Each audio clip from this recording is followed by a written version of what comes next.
I'm finally back with a new film review, and I've come back for a big one. This is Alex Garland's Civil War. We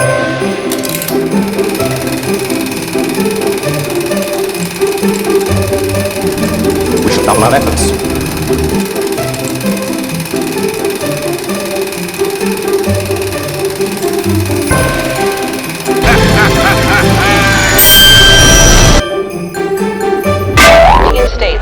The United States Army ramps up activity. The White House issued warnings to the Western forces as well as the Florida Alliance. The three-term president assures the uprising will be dealt with swiftly. Let me know if you want to try anything on. Are you guys aware there's like a pretty huge civil war going on all across America? We just try to stay out. With what we see on the news, seems like it's for the best.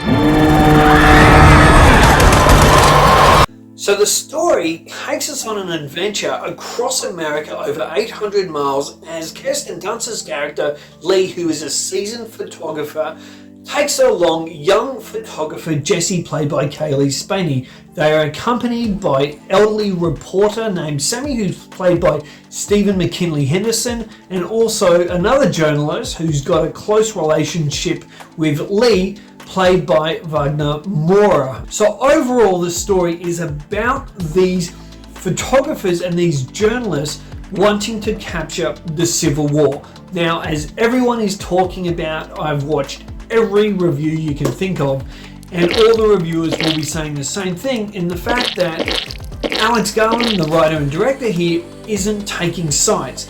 And we don't delve into the plot of the film really much at all. We just know there's a civil war. We do know that, unbelievably, California has joined with Texas. Yeah, like that's ever going to happen. But I think that's one of the strengths of the film. And I think it's a very smart decision by Alex Garland having California and join up, because we all know that's never going to happen, is taking this film into a different America. You know, an America, a pretend America, not the current America where the climate politically is so hot between the red states and the blue states. So I think that was very smart of him. However, as is going all across the internet, people either love the fact that he's not taking sides, or some people think he should have taken sides. Now, me personally, I can't say everything I feel here in this review because I will be getting into spoilers, and I can assure you guys this is a spoiler-free review. So I'm not going into spoilers, but I am going to make a separate video with spoilers, and that's going to be coming out tomorrow, so I can discuss every little thing. But I understand why Garland decided not to take sides, not to really go into left and right. We start off the film with the president, played by Joel Offerman, and he's talking to the cameras and basically saying what he's doing and trying to explain the fact he's taken a third term. So all we know is the people have been set on by the US government, this almost tyrannical president who's decided to take a third term, and he's bombed and fighting against his own people. Citizens of America. The so-called Western forces of Texas and California Have suffered a very great defeat at the hands of the United States military. Mr. President, do you regret the use of airstrikes against American citizens? Hush up, boy. My apologies for that little gag. How dare you? You serious? So the cinematographer Rob Hardy has done an incredible job here, in line with the shot composition outlines from the director, who is in charge of all the shot composition, and of course the DP, director of photography, comes in, does the setups, does the lighting under the guidance of the director. So great combination, great team, and the look of the film is pristine. Now, a lot of people are talking, there's a lot of hype about the sound. Now, the sound in the film is good. Also, this is going to depend on what cinemas you see the film in. The sound is fantastic, but I heard someone compare it to the film Heat. She got a great ass! So I couldn't help myself again. Hush up, boy.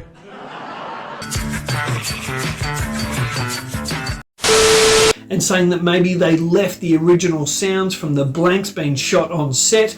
I don't actually think so. I think there is, and from my filmmaker experience, I don't think they've gone the Michael Mann route. And if you're not aware of this, Michael Mann, when he was making Heat back in 1990, between 94 and 95, when they were making Heat, he went in to look at the cuts of the street fight, of the big gun shootout, and he said, what have you done, what have you done? Because the sound editors had gone in and they'd basically put artificial sounds in there. And he said, go back to the raw takes from the sound and put that back in.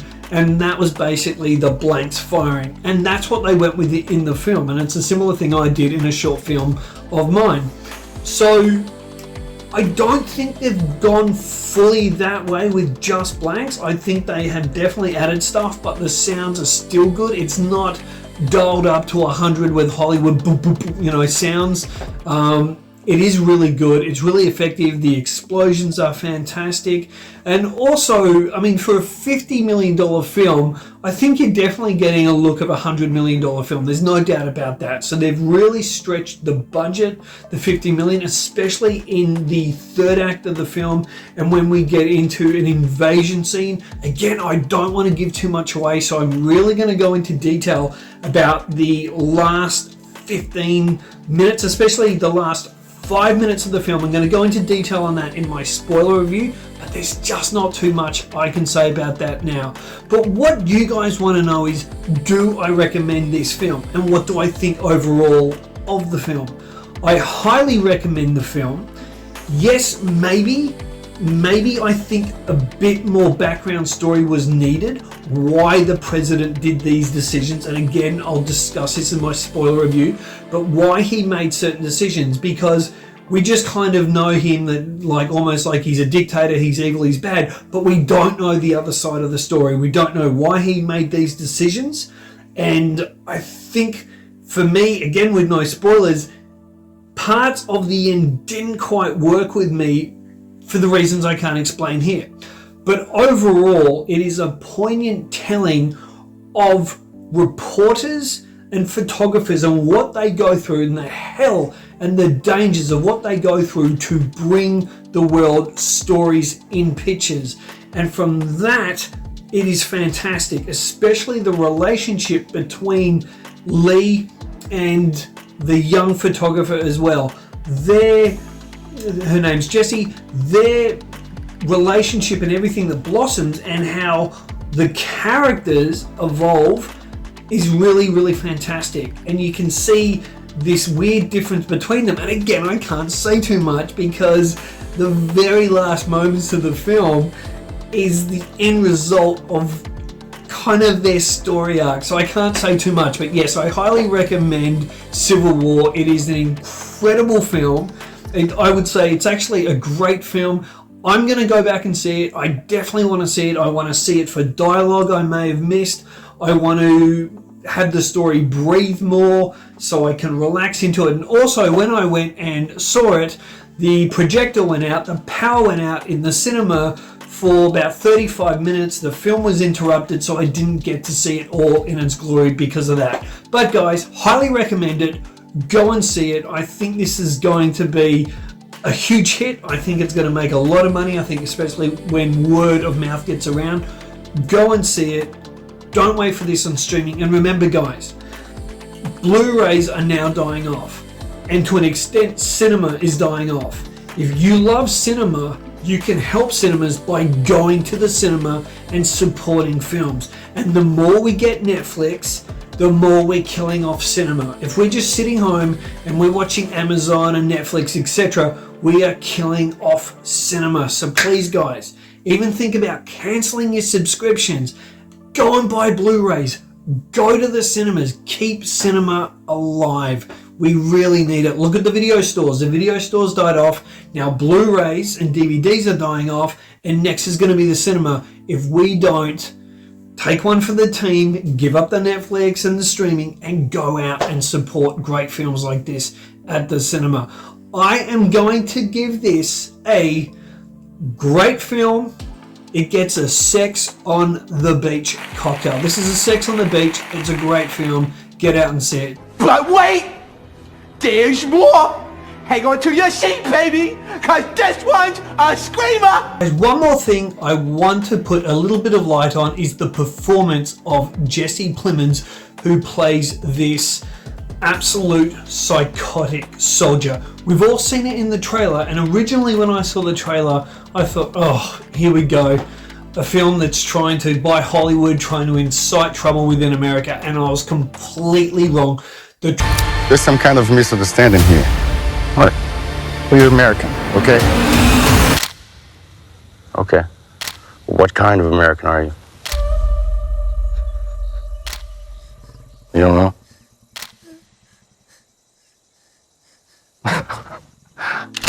The trailer for this film does not do the film justice at all. The trailer is pretty bad, but Jesse Plemons' performance, when you understand what that scene is about, which again I can't give away spoilers, but when you understand what's happening in that scene and truly how terrifying it is an absolute film stealer. Steals the show. Go see it just for that scene alone. Till next time, guys, bottoms up. Cheers, I'll drink to that, bro.